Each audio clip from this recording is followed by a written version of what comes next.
Good day. It is September the 9th, and today we're continue in Judges 20, doing verses 14 through 17, and Proverbs 9. Remember, if you'd like to be tagged when I post these videos, or if you have any questions, comments, concerns, suggestions, complaints, or anything else, you may reach me through 810-242-2997. That's 810-242-2997. You can call, text, leave a message, whichever you like.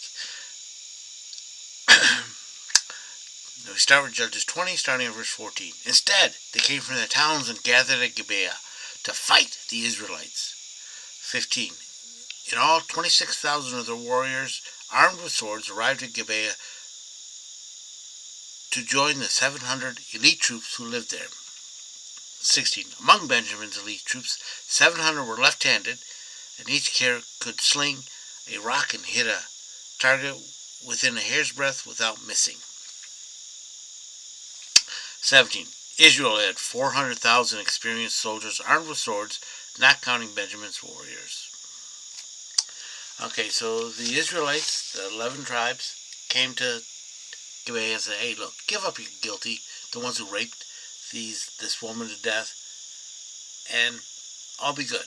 Instead, they came to defend the town.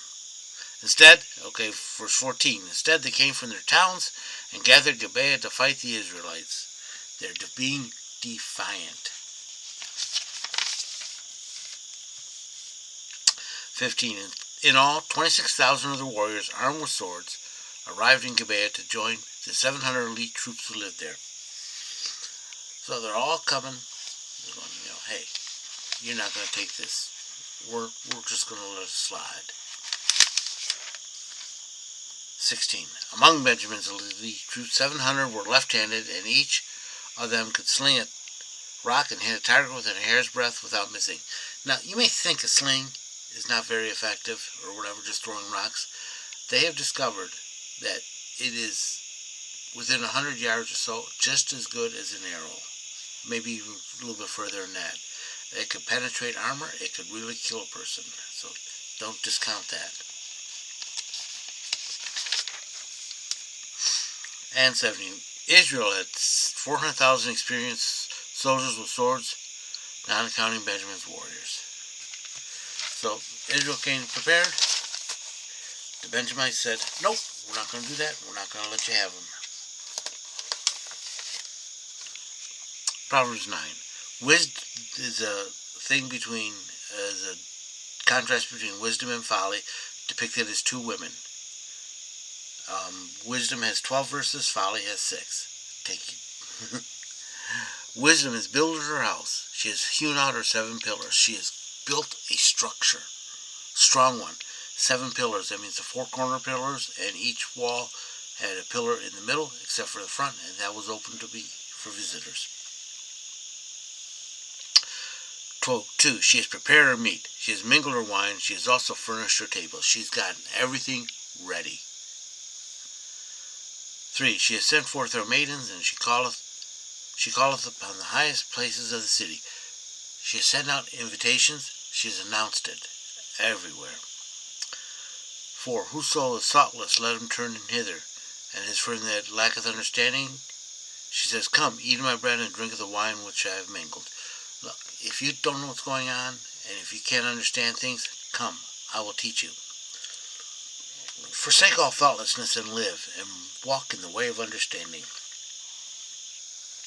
He that correcteth a scorner getteth himself shame, neither reprove the wicked man becomes unto him a blot, because it is useless.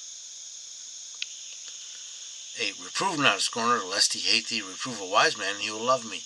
A wise man will love you because he wants to know if he's wrong or not.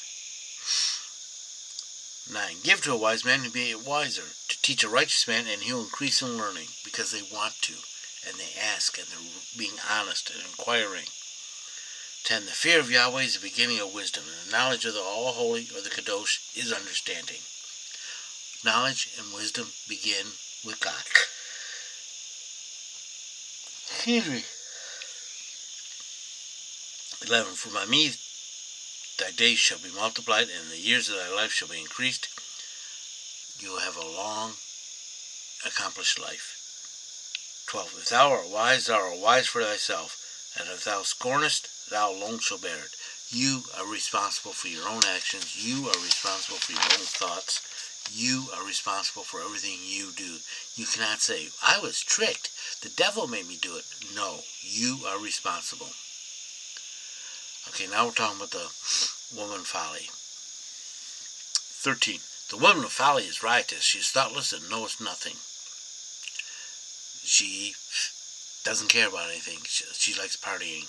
She sitteth at the door of her house and on the seat in the high places of the city. She's just sitting there watching people go by. She's not to call to them that pass by who go right by on their ways. Wisdom invites. Folly entices. 16. Whoso is thoughtless, let him turn in hither, and as for him that lacketh understanding, she saith to him, stolen waters are sweet, and bread eating in secret is pleasant. So she's teaching, saying, hey, you need it, take it. And once you got it, you can hide it. And if you got extra, you don't have to share. 18. But he knoweth not that the shades are there, that is death. And their guests are in the depths of the netherworld. In other words, you go visit her, you're going to stay and die. I hope you've been blessed by this reading. May the Lord richly bless you. Remember, if you'd like to be tagged when I post these videos, or if you have any questions, comments, concerns, suggestions, complaints, or anything else, you may reach me through 810-242-2997. That's 810-242-2997. You can call, text, leave a message, whichever you like. And remember, Jesus loves you, and so do I.